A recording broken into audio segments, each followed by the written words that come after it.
Welcome to the Jets UK podcast. I'm one of your hosts, Andres Groves. I'm joined by my co-host, David Wyatt-Hupton. How you doing, David? I was doing all right until yesterday. Yeah. I was doing pretty good until yesterday afternoon, but yeah, a bit somber today. It is. It's just it's kind of one of the things where you got to just divert away from Jets football for a bit. We try to cover it. We're here to record. So we'll be talking about it, but in other ways, I'm trying to kind of just avoid the news and just kind of keep my head out of it, because every time I just dip my head back in it, it is what it is, isn't it? And it's just hard to really, other than Zach going down, it's literally, I think Carl going down is obviously probably the worst situation. I think if you think of the effect on the team, the Jenga piece, as some people like to mention, I like that kind of analogy. And he was, if you think the way the defense is set up, as good as some of the other elements are, it's a big loss. So it is what it is. But we are here to discuss about other options. Obviously, it's just there's no replacing him in terms of what he potentially could bring.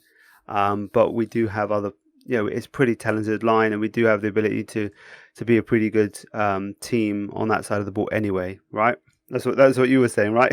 Yeah, well, always trying to stay positive. Yeah. I mean, like if Zach Wilson had gone down and I was faced with having to watch Josh Johnson or Mike White for a whole season, I might have to cancel this podcast and go into another sport, because I don't think I could stomach that for a whole season. But No. I mean, you never want to lose anyone. Like, no one wants to lose anyone, and especially someone as talented as Carl Lawson.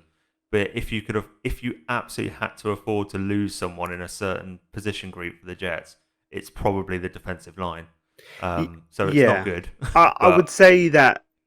Yeah, I would say if you separate the defensive line as two parts, and you say the defensive ends and the defensive tackles, the three tech guys, I think, you could probably lose someone like in the middle, like even Quinnen, right? And you would have a bit more. I think the drop off from Quinnen to the other guys in the middle, if they were to stay healthy and play okay, is a little bit less than, say, where Carl Lawson is to say Bryce Huff, Vinny Curry at this stage of his career. Even though they are good options, I think there's a bit of more of a drop off then in that respect. But we'll be fine. I just think that, I think if you look at the two seasons that San Francisco had defensively, the last couple of years, 2 years ago, they were just an absolute dominant unit.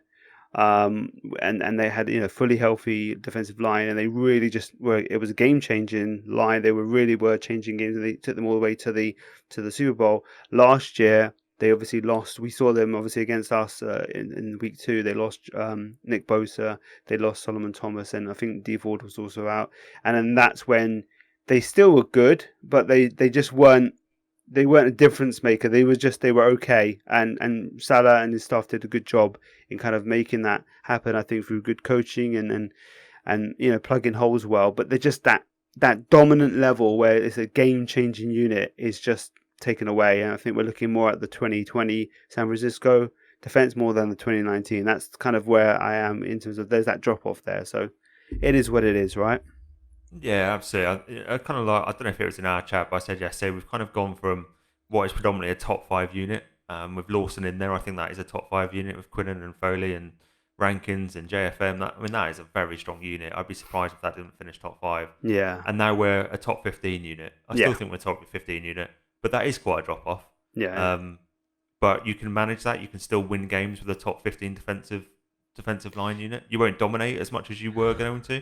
But you can still win games. Yeah. But let's say, offensive line goes from a top 20 line to the top 32 line. Because if Becton goes down, or if he's playing at his best, if Becton goes down, then you're left with someone else. I mean, you're not going to win many games if you've got a line that's, one of the worst in the league, if not the worst.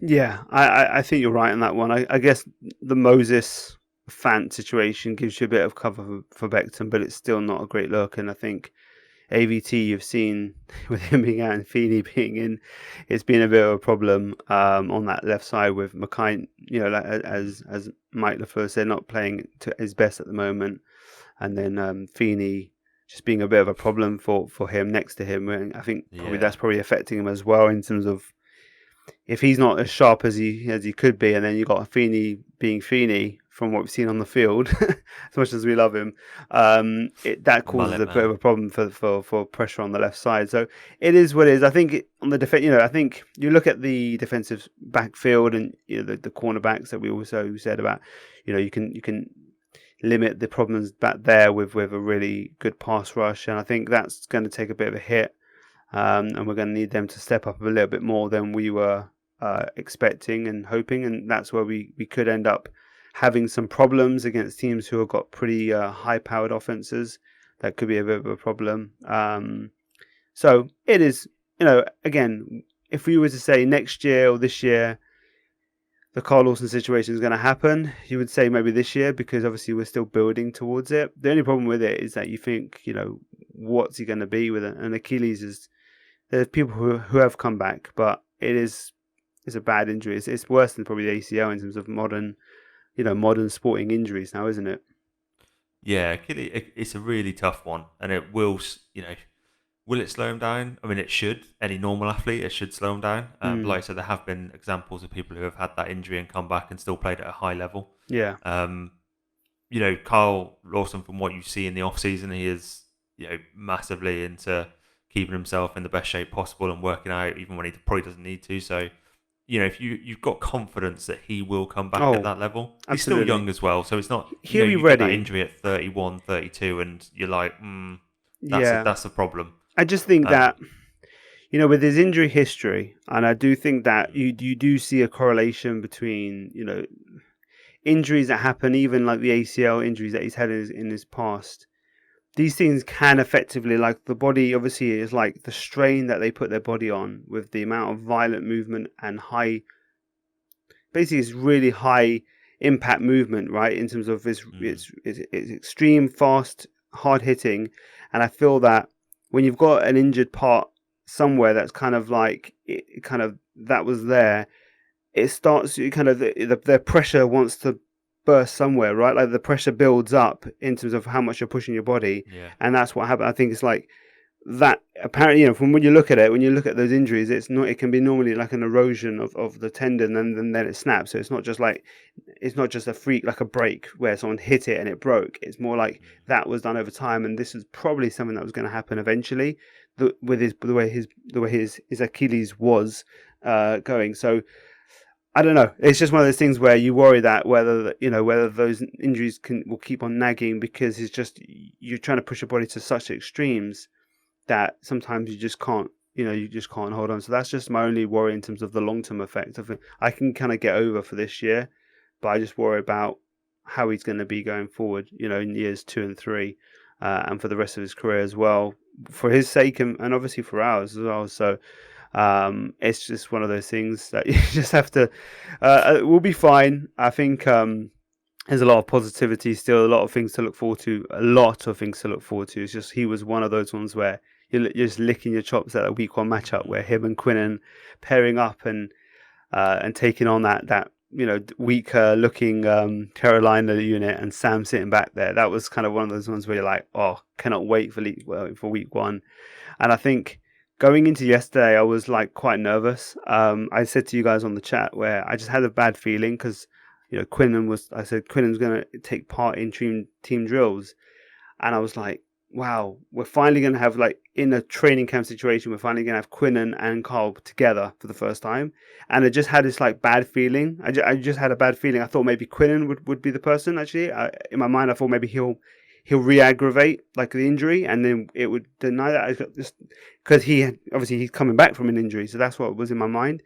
But then it's obviously Carl, and literally the day that Quinnen comes back, we lose Carl Lawson. You're like, wow, we cannot have nice things. We didn't even get to enjoy a pre-season, first quarter with them together. Just to see it for at least once. Didn't even get to enjoy a pre-season scrimmage with them together, like a proper one. Nothing. It was like nothing, even to see even a practice with them together, terrorizing any opponent, even if it was our own offensive line, back at which they would with the current state. I mean, that would have been just a Carl Lawson's basically got double-digit sacks already, hasn't he? In the preseason, double-digit. I mean, we're looking at he's already, he's like 2 or 3 a day in terms of it was just ridiculous. Which always kind of makes you think, oh, I'm so excited for Carl Lawson. He's getting 2-3 sacks a day, and then you're like, but he's getting sacks against our own players. I So know, I I'm know. worrying about It's that Becton. whole I'm worried iron about sharpen Moses. iron nonsense. It's just become the Yeah, catchphrase that needs to be buried.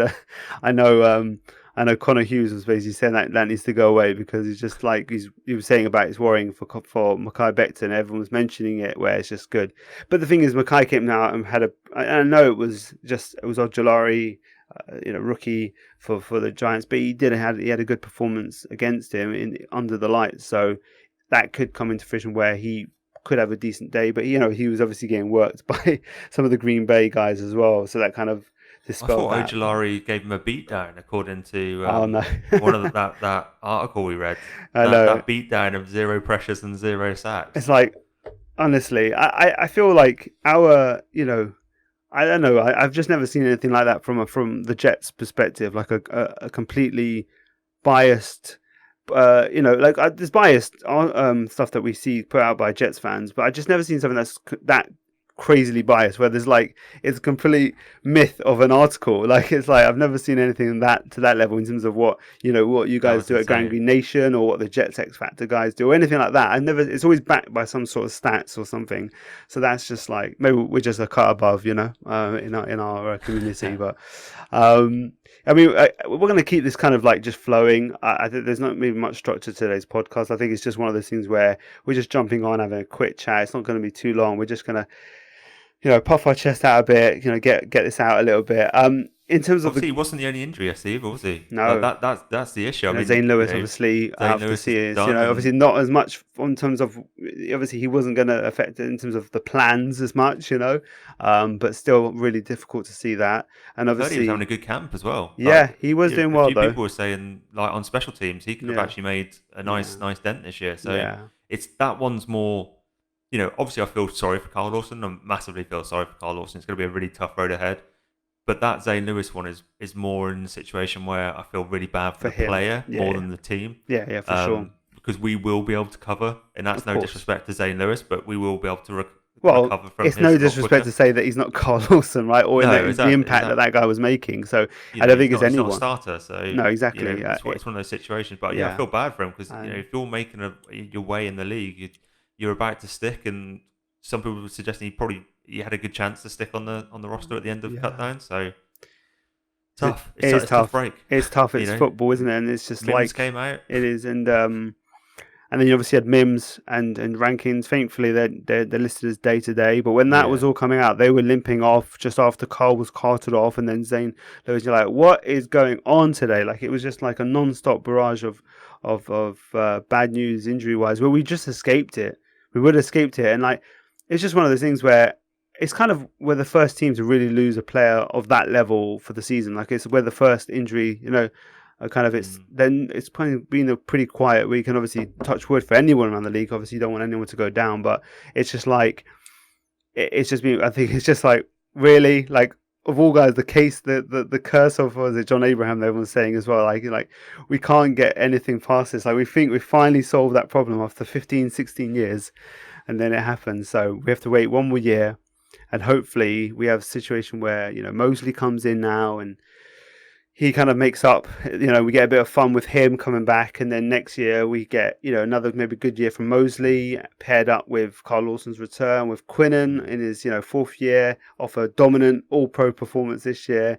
And then maybe we get a good a draft pick who comes in and maybe some free agent and we just really load it up and we just go to town. And that's the hope. But I mean, what a great opportunity as well, though. What a great opportunity. Like, especially, we talk about JFM. He was going to start anyways, but even more of an opportunity for him to be the standout guy, standout rusher. Yeah. I'm thinking about Hamilcar and people like that. Yeah. Bryce Huff is decent. I mean, he showed out against the Giants. I thought he looked pretty good against the Giants. Yes. But Hamilcar's got a great opportunity now. Yeah, he should make the squad, really. He's been getting good press and Zuniga hasn't. Zuniga's gone to sleep, really.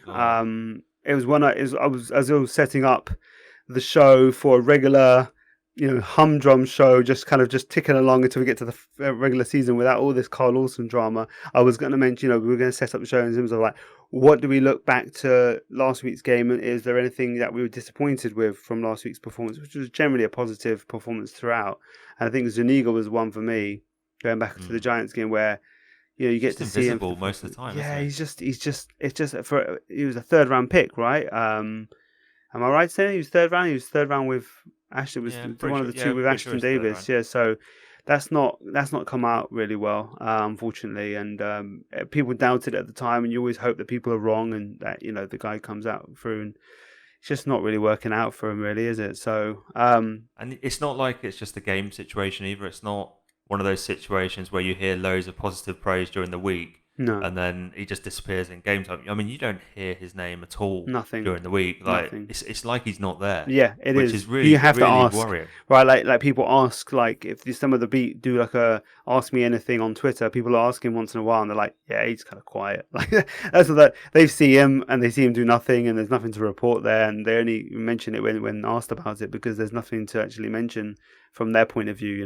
So I think he's definitely unfortunately a cut candidate with how quiet things are, and with people like Hamilcar doing things right. Like I know that sack he had was a pretty easy, it was a blown assignment from the Giants where he just ran through straight on the quarterback. But I think he's been doing well, and obviously Huff's doing well, JFM and then Vinny Curry. I think they're going to carry the load, and they're capable. It's a capable unit, and obviously we love Quinnen, and if Quinnen can get back to full health and being the player he was last year, and even more so in this new scheme, we'll be fine. We'll be fine. It's just Throw Sheldon Rankins in there as well. and I mean, again, that's gonna another be- guy who you just hope that the injuries kind of can stay away, because again, it's just they normally build up. These things are linked Yeah, he's together. had a You bad think, history, how is a groin linked to an ACL? How is an ACL linked to an Achilles? It's all linked together. It's all part of a system, and especially when you've got these guys, high level athletes, they're just all pushing it to the limit. All this stuff is linked together. So hopefully, fingers crossed, we can just get to the season in full health and have a relatively healthy season. And we've taken our big lump with Lawson being out, and we get blessed with a relatively healthy season for the rest of the guys. Let's hope so. Fingers crossed, right? Yeah. Is there anything else in terms of look, if we go back to look at the kind of the performance quickly against the Giants, first conversation really since then, what was it? What anything that you want to kind of that stands out that other than the kind of the main? Zach did well. We're really happy with that, and we hopefully carries that forward. But is there anything that particularly stood out for you as you went through the depth chart? Anything throughout the game that kind of stood out to you? I think just in the promising section, you've got to put Hamza and Sherwood in there. Because I thought both of those guys played pretty good games. Hamza looked really active, looked good in coverage, looked fast. A lot of times, I know they're playing predominantly against second and third stringers, but even at that point, you expect the pace of the game in the NFL just to be a little bit quick for a lot of these rookies. But I thought both of them looked really good. I mean, Sherwood hits like an absolute ton of bricks. Him on special teams alone is going to be valuable. But I thought Hamza was one of the standout performers. He didn't always get the stats, but just his movement across the field, his recognition. There's a couple of times where he was in coverage and he had the coverage so tight that the quarterback just looked away, and that's exactly what you want. I mean, he could try and force it in there, and I'd trust Hamza to get the interception. I think it was Hamza that caused the fumble as well, wasn't he? He got his helmet on the ball. Yeah, he did. Yeah. So that's in his mark as well. So I just thought it was really. I am worried about offensive line a little bit. Vera Tucker's not played yet. They're not expecting him back until the third and final preseason game. So that's going to be a little bit of a worry going into week one, because he'll have how much is he going to play him in that final game? I think they may not even do so. I think they're gonna. They might be dangerous. I know, but it may be one of those things where you're just snake bitten by injury. You just want to just not push it, Because he has said that Zach will play, hasn't he? I'm sure Salah said that Zach will likely get some series in the third preseason. They can change anything they want. Absolutely, and after this injury, I think they have all the right to reconsider what they want to do, because at this point, you just want to put your body. You want the guys to be out there when it matters now. And at this point, like after what we've just lost on a nothing that meant nothing. Obviously it means something to practice, but it doesn't count for anything. Not even a preseason game. Like in practice, it's like you can imagine that they could be wanting to change that up. But we'll see. We'll see how what they decide to do with that. I guess I'm hoping they give Zach some more series this week. It would are almost planning make sense to me They to are give him planning even to. more than they're saying. So they said kind of 3 to 4, didn't they? 'Cause he had 2 last, 3 to 4. I'd give him a few more. Yeah. Like give him a few more this week, and then lay off on preseason game 3 just to protect him a little bit. Yeah, I guess so. I guess I guess the more he plays against the Packers as you descend through the depth chart, he's going to hopefully get stronger, as some of the others did. Where I know, like, I love Justin Fields as well. We both talked about that, in terms of how much we liked him as well as we led up to the draft. But there was a situation where people weren't quite acknowledging that he was getting better because the opposition was getting weaker as time went on. So that could help. That helps with confidence. It's good. It's a good thing. It's like, and he still has to execute, and he did. But maybe if Zach is given the chance to play, if he has face up against, if they do start, I don't know who they're going to start in terms of defensively. I know like Rodgers and Adams won't play on the offensive side, but I don't know who they may rest from there. So I don't know if he faces like a Jair Alexander or some of the pass rushers that they've got. We'll see about that. But hopefully, as he descends through the depth chart, if you can play more time, he will have a bit more a bit more success, and that hopefully will build more. But yeah, he's very composed. We saw that he looks like he's really much wanting to kind of run it from the pocket and do things properly, which is great. He's got a really good process. Like I said, everything he's doing is really, really good. So I'm really happy with how he's doing.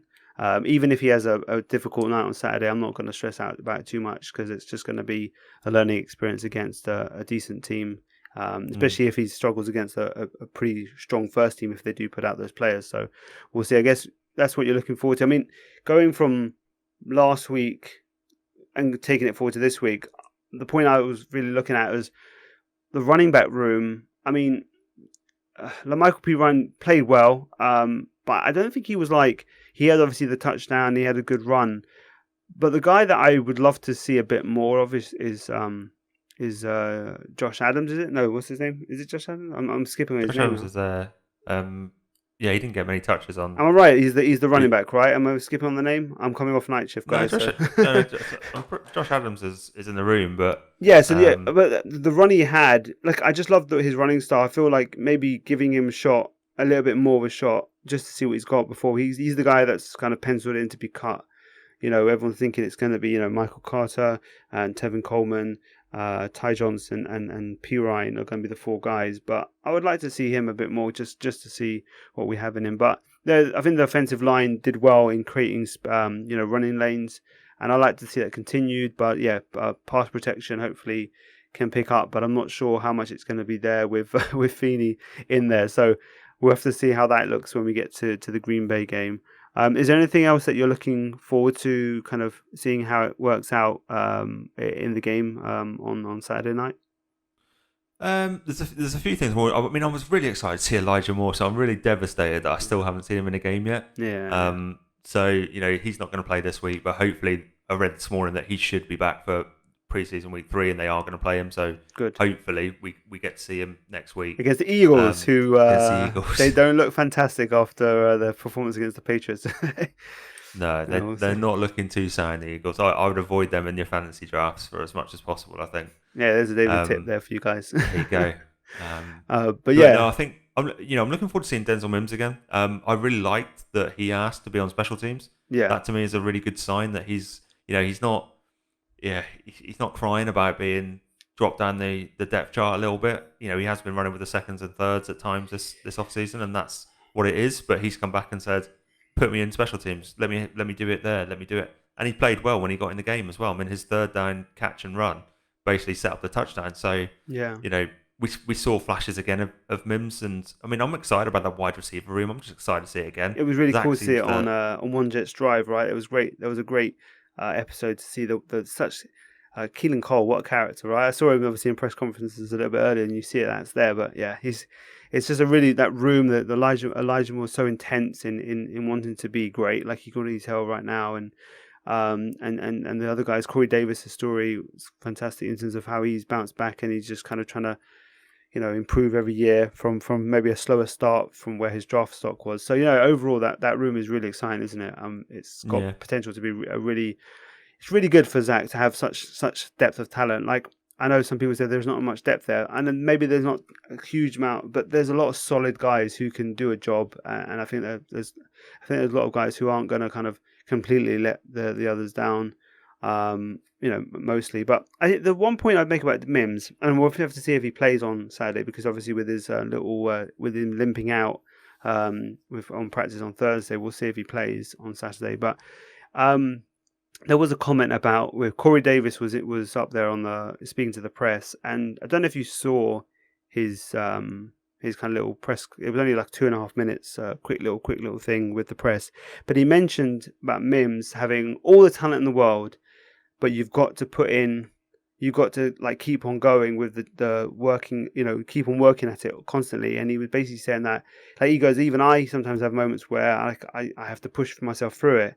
And he says, he just needs to do that. And it indicates that maybe, he's a big game player. The lights come on. He may become strong, as we saw in the game, but maybe some of the training aspects, maybe something that he's seeing in the room that Denzel needs to work a bit more in terms of that aspect, which might explain why he most slightly lower down on the depth chart. We obviously know he lost the weight as well, but it gave me, it was like, oh, that's an interesting point. And I'm not sure if anyone's going to pick that up, but it was an interesting point that Corey Davis kind of made a point that he's like, he just needs to keep on working hard every time, almost like he hasn't been, maybe he sees that he just needs to push a bit harder. So just a little note, but he's got great mental, with someone like Corey Davis, it being a very much a similar type of player and a veteran. It's a great example, and he seems to be a very kind of mature player as well, even for his age. So it's a really good mentor for Denzel to have in the room as well. So there's a lot of talent. There is a lot of talent, and with more coming back next week, hopefully they'll give us that bit more explosion that we're maybe lacking a little bit with the current guys. So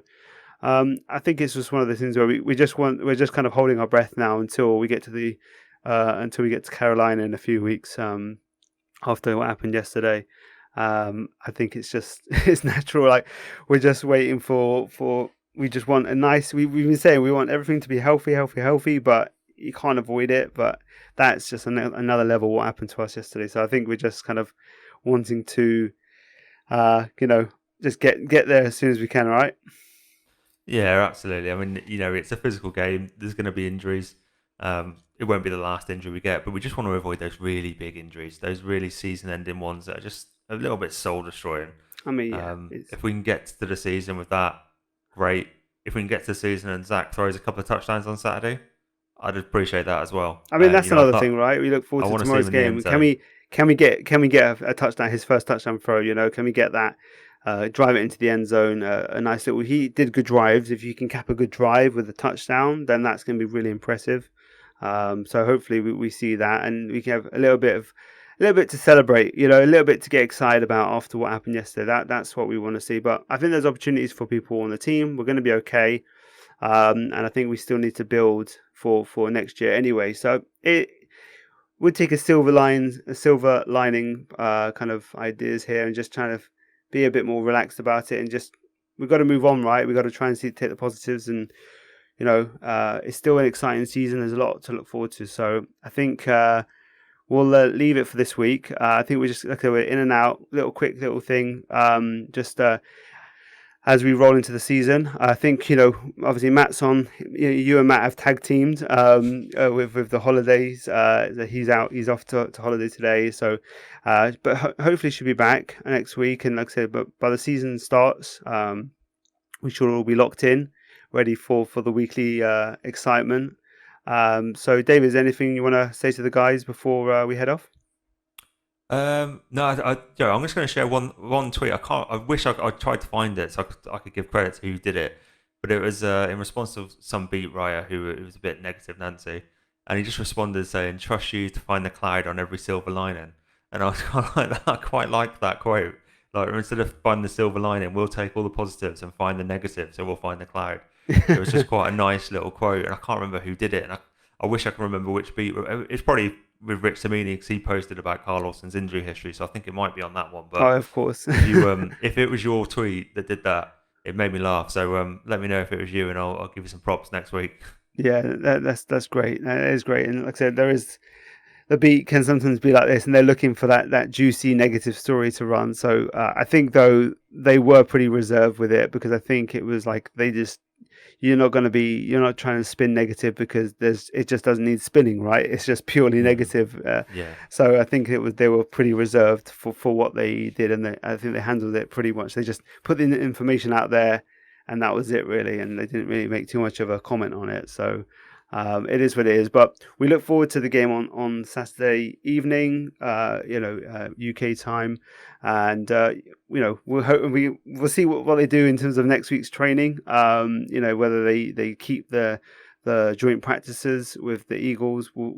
I don't see really why not. I mean, I don't think it's that reason why that we had injuries. I think it's just one of those things that happens. It was going to happen in Florham Park or in Green Bay. So these things can happen anyway. So I think we look forward to next week's game as well, where hopefully we have a bit more healthy week going into the last preseason game, and we can kind of be a bit more positive. But anyway, for that, guys, I hope you have a great weekend, enjoy the game, and we'll see you next week.